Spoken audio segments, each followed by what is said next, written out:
एक स्टूडेंट्स और एक छोटे से आर्टिकल के बारे में हम यहाँ पर बात कर रहे हैं। मैंने यहाँ पर आर्टिकल को नाम दिया है ट्यूब ऑफ इनसफिशिएंट लेंथ। ये नाम मैंने अपने हिसाब से दिया है, बस आप समझिएगा मैं क्या कहना चाहता हूँ यहाँ पर। तो मैं यहाँ पर बात कर रहा हूँ tube of insufficient length and apparent angle of contact के बारे में। समझिएगा इन दोनों चीज़ों से मेरा क्या अर्थ है या मैं क्या कहना चाहता हूँ। मान लीजिए कंटेनर है इस तरीके से, इस कंटेनर में हमने कैपिलरी ट्यूब रख दी, काफ़ी थिन कैपिलरी ट्यूब है मान लेते हैं, जिसमें कि लिक्विड अच्छी खासी हाइट तक चढ़ने वाला है। मान लो इस ट्यूब के अंदर लिक्विड इस हाइट तक चढ़ सकता था ना। ये हाइट है, मान लेते हैं 10 सेंटीमीटर हाइट तक लिक्विड इस ट्यूब के अंदर चढ़ सकता है, मान लिया हमने। अब कोई आया और उसने क्या किया, इस ट्यूब को कट कर दिया यहाँ पर ही। 10 सेंटीमीटर तक नॉर्मल स्टेट में इस ट्यूब के अंदर लिक्विड चढ़ सकता था, बट किसी ने इस ट्यूब को कट कर दिया बीच में 5 या 6 सेंटीमीटर या 7 सेंटीमीटर पर ही। तो अब हमारी जो ट्यूब हमको दिखेगी वो इनसफिशिएंट लेंथ की हो गई, क्योंकि लिक्विड तो बेचारा 10 सेंटीमीटर तक चढ़ना चाहता है, बट ट्यूब तो हमारी इतनी सी ही है, यहीं पे ब्रेक हो गई है ट्यूब।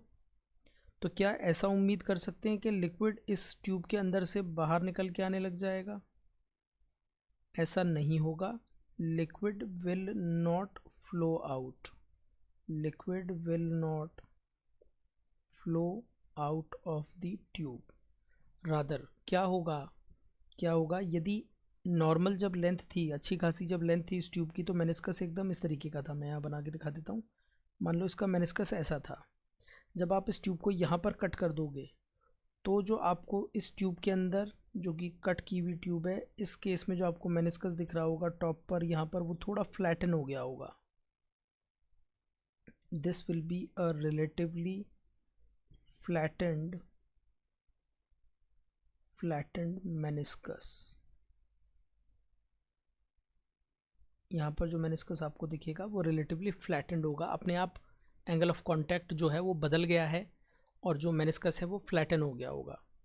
इसका मतलब, तो यदि इस ट्यूब को थोड़ा सा और कट करके छोटा कर दिया जाए तो मेनिस्कस और फ्लैट हो जाएगा, और कट कर दें तो मेनिस्कस और फ्लैट हो जाएगा, बिल्कुल कट कर दें मैंने इस ट्यूब को तो मेनिस्कस बिल्कुल फ्लैट हो जाएगा। बिल्कुल ऐसा ही होने वाला है। यदि आप इस ट्यूब को कट करते जाएंगे तो पहली बात तो सबसे इम्पॉर्टेंट है ये कि liquid will not flow out of the tube. पहली बात तो सबसे इम्पॉर्टेंट यही वाली है कि लिक्विड जो है that will not flow out of the tube, first thing. और जैसे जैसे ट्यूब की लेंथ को कट करते जाओगे, स्मॉल करते जाओगे, वैसे वैसे जो मेनिस्कस होगा आपका वो कैसा होता चला जाएगा, फ्लैट होता चला जाएगा। लेंथ कम करते जाओ, मेनिस्कस की जो रेडियस होगी वो बढ़ती जाएगी, या कह दीजिए आप कि जो फ्लैटनिंग होगी मेनिस्कस की वो बढ़ती चली जाएगी। मेनिस्कस फ्लैट होता चला जाएगा, है ना। लेंथ कम होने से flattening of meniscus will increase. Meniscus एकदम फ्लैट होने की ओर बढ़ता चला जाएगा। लास्ट में जब आप बिल्कुल एकदम कंटेनर के लेवल तक ही ट्यूब को कट कर दोगे, यहीं पर ट्यूब को कट कर दोगे आप, तो जो मेनिस्कस आपको दिखेगा वो बिल्कुल फ्लैट दिखेगा, उसमें कोई कर्वेचर नहीं नज़र आएगा आपको।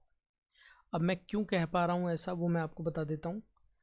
या जो फ्लैटेंड मेनिस्कस होगा, ट्यूब को हमने कट कर दिया, आधा कट कर दिया बीच में यहीं से मान लीजिए, तो इस वक्त कोई मुझसे मेनिस्कस की वैल्यू पूछे तो मैं कैसी बताऊँगा वो मैं आपको बता देता हूँ। देखिए हमको पता है एसेंट फॉर्मूला था 2t cos theta by rho r जी।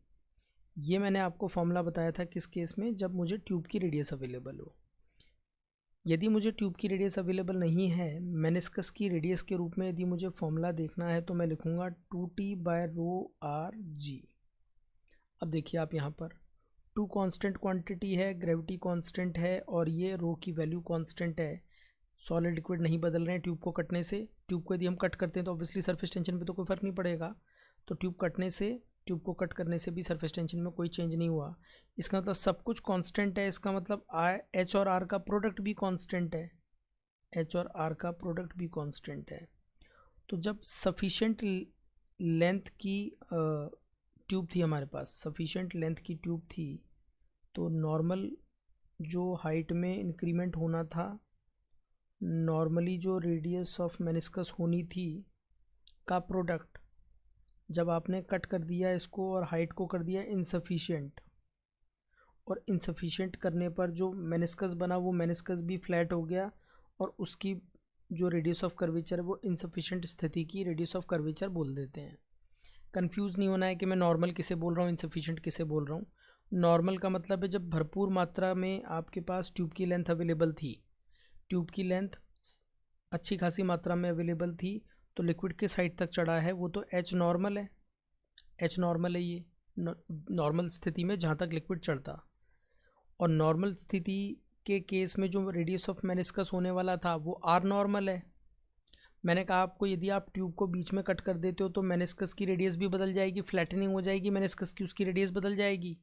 तो जब आपने ट्यूब को कट कर दिया बीच में, उसकी लेंथ को अपूर्ण कर दिया, उसकी लेंथ को कम कर दिया, तो वो इनसफिशिएंट लेंथ कितनी है और उस इनसफिशिएंट लेंथ की स्थिति में नई रेडियस ऑफ मेनिस्कस कितनी बनेगी, वो है ये आर इनसफिशिएंट। यानी कि नॉर्मल हाइट, नॉर्मल मेनिस्कस की रेडियस, कट की हुई हाइट ट्यूब की और कट की हुई हाइट के केस में जो नई रेडियस ऑफ मेनिस्कस होगी का प्रोडक्ट इस तरीके से बराबर होगा। तो ये बात आप मेरी आई होप समझ गए होंगे आसानी से कि normal height, normal meniscus, insufficient height और इनसफिशिएंट स्थिति में जो मेनिस्कस की रेडियस है का प्रोडक्ट बराबर होगा। अब इसी चीज़ को मैं यहाँ पर थोड़ा सा और एलोंगेट कर देता हूँ और जो मैंने ऊपर एंगल एपरेंट एंगल वाली बात कही है वो भी यहाँ पर डिराइव कर देता हूँ। यदि आपको ध्यान हो तो कैपिलरी ट्यूब में जब मेनिस्कस बना था, हमने डिराइव जब किया था एसेंट फार्मूला, तो इस तरीके से मेनिस्कस का सर्कल बनता था, ऐसा कुछ कुछ बनता था। ये हमने कहा था कि ये है रेडियस ऑफ मेनिस्कस, ये थी रेडियस ऑफ ट्यूब, ये एंगल ऑफ कांटेक्ट हुआ करता था। तो यहाँ पर भी हमारे पास एंगल ऑफ कांटेक्ट, इसको अपन बोल सकते हैं। तो ये ट्रायंगल बन गया था।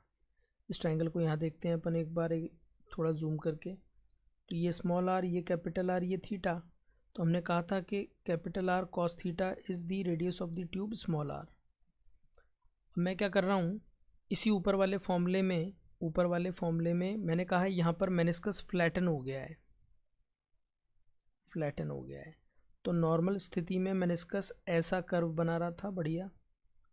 अब जब इनसफिशिएंट हो गई इसकी लेंथ, ट्यूब को कट कर दिया, छोटी रह गई है जब ट्यूब, तो मेनिस्कस की फ्लैटनिंग हो गई। क्या मेनिस्कस थोड़ा कम कर्वेचर वाला हो गया?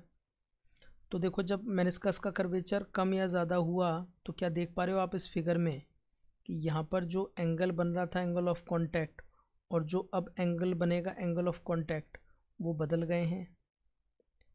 तो कट की हुई स्थिति में जो एंगल ऑफ कांटेक्ट बन रहा है उसको मैं बोल रहा हूँ थीटा एपरेंट, और जो नॉर्मल हाइट ऑफ ट्यूब के केस में एंगल ऑफ कांटेक्ट बन रहा था उसको मैं बोल रहा हूँ एक्चुअल एंगल ऑफ कांटेक्ट। तो मैं क्या कर रहा हूँ यहाँ पर देखिएगा, आर की वैल्यू को पुट कर रहा हूँ इस रिजल्ट से, आर की वैल्यू ऊपर पुट कर रहा हूँ इस रिजल्ट से, देखना आप। तो नॉर्मली जो हाइट थी उस केस में जो एंगल ऑफ कांटेक्ट था आपके पास, कैपिटल आर की वैल्यू पुट कर रहा हूँ which will be small R tube की radius by cos theta. Normal height है तो एंगल जो होगा वो भी नॉर्मल होगा, नॉर्मल बोल दो या एक्चुअल एंगल ऑफ कांटेक्ट बोल दो, is equal to h insufficient, cut की हुई हाइट हो गई है, इनटू आर इनसफिशिएंट। आर कितना हो जाएगा, small r by cos theta. अब रेडियस जो है फ्लैट हो गई है, फ्लैटनिंग ऑफ मेनिस्कस हो गया है, तो जो एंगल ऑफ कांटेक्ट होगा वो भी बदल गया होगा। आप देख सकते हैं इस फिगर में, कोई कन्फ्यूजन वाली बात नहीं कर रहा हूँ मैं। यहाँ पर आप देख सकते हैं मेनिस्कस के कारण जो एंगल बन रहा था एंगल ऑफ कांटेक्ट वो थोड़ा सा इस तरीके से था, थीटा एक्चुअल नाम दे दिया है इसको मैंने। जब मेनिस्कस फ्लैटन हो गया है यहाँ पर, जब मेनिस्कस मैं कह रहा हूँ फ्लैटन हो जाएगा, ट्यूब कट करते जाओगे मेनिस्कस फ्लैटन होता जाएगा, ये फ्लैटनिंग हो गई है मेनिस्कस की। पहले मेनिस्कस अच्छा खासा था, अच्छा खासा कर्व लिए हुए था, अब फ्लैटन हो गया तो देख पा रहे हो आप एंगल कुछ बढ़ गया है, ये एक्चुअल एंगल ऑफ कांटेक्ट था, ये एपरेंट एंगल ऑफ कांटेक्ट है, एपरेंट एंगल ऑफ कांटेक्ट बढ़ गया है थोड़ा सा। तो रेडियस ऑफ ट्यूब को अपन कट कर देते हैं क्योंकि रेडियस ऑफ ट्यूब तो बदली नहीं है। तो नॉर्मली जो हाइट थी, नॉर्मली जो एंगल ऑफ कांटेक्ट होना चाहिए था का ratio insufficient height H insufficient मतलब कट की हुई हाइट है, वापस कह रहा हूँ आपसे, अपॉन कॉस थीटा एपरेंट है। तो इस तरीके से एक्चुअल एंगल ऑफ कांटेक्ट पता हो आपको, एक्चुअल एंगल ऑफ कांटेक्ट पता है, actual height of rise of liquid पता है आपको ये पता है कि इनसफिशिएंट लेंथ हमने कट करके कितनी कर दी है, तो आप एंगल ऑफ कांटेक्ट भी इस रिजल्ट से आसानी से पता कर सकते हो। तो आपको ध्यान रखना है, ये फॉर्मूला बहुत ही काम का फॉर्मूला है। कभी भी एपरेंट एंगल ऑफ कांटेक्ट की बात की जाए तो 1 सेकेंड में आप इस फॉर्मूले को यूज़ करके ईजिली अपना आंसर बता सकते हैं। ठीक है, तो आई थिंक सारे थ्योरेटिकल पॉइंट ऑलमोस्ट हमने यहाँ पर अभी कवर कर लिए हैं। कुछ एक क्वेश्चंस देखते हैं जिससे और हमारी जो थ्योरेटिकल एस्पेक्ट हमने कवर किए हैं उनको और हम अच्छे से भी ब्रश अप कर लेंगे।